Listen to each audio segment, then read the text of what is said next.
And efforts by the federal government to end the protracted farmer heather crisis in the country are being stepped up as President Bola Tinubu says his administration will acquire land for ranches and livestock production in the country.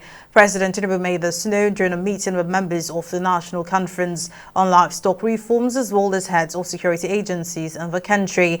The president also set up a presidential committee to reform the livestock industry. This next report has more details. The killings and kidnappings of some farmers by suspected herdsmen have been ongoing in Nigeria for the longest time. The herdsmen destroy farmlands and cattle, but nothing has been done to make them face the wrath of the law. The killings and destructions have been more pronounced in the north-central geopolitical zone, particularly in Benue and Plateau states. As a solution to the recurring clashes, President Bola Tinubu has set up a presidential committee which he says would work with the Federal Ministry of Agriculture and Food Security to come up with lasting solutions to the age-long crisis. Consider yourself as members of the committee, coordinating with the Ministry of Agriculture. I will be talking to all the governors. The federal government is ready to apply to acquire land for ranches and livestock development. President Tinubu also says the head of farmer clashes have persisted in the country due to leadership failure. We've faced this conflict for some time. Some of this problem. We know it's an homegrown problem.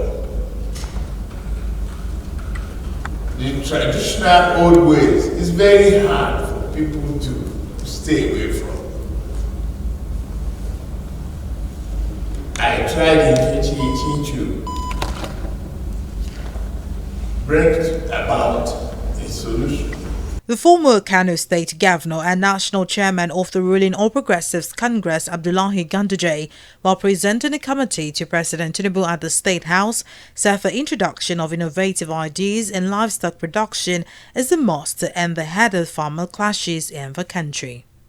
Reforming the livestock production in Nigeria, and by implication, reducing the herders farmers conflict, which is a big security problem in our country. The whole issue of livestock reform is not for one particular ethnic nationality. It's not for particular religion. It's not for particular geopolitical zone, but it's for all Nigerians, because it has two major components. First, the issue of economy, and secondly, the issue of security. This meeting between the President and members of the National Conference on Livestock Reforms marks a significant development as it comes several years after the National Economic Council gave its approval to the National Livestock Transformation Plan. Mary Kanu, TV360, Nigeria.